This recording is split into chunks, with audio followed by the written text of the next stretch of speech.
To set up app lock on POCO M8 5G, first of all, we'll need to open settings on our device. Next step is to scroll down, and here we need to find the apps section. Click on it and then navigate to the app lock.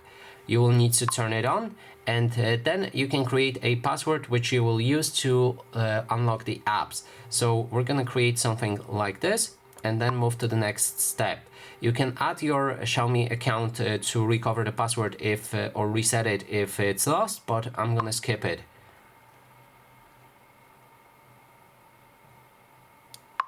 Now, next step is to select which apps we want to have in our app lock. It's not all of the apps here, but you can choose them right here.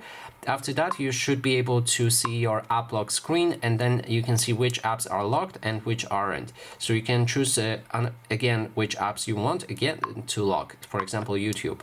If we have those apps locked, we can go back, and then if we open our YouTube, you will see that it has a lock screen. So as you can see, I need to unlock my phone to enter YouTube.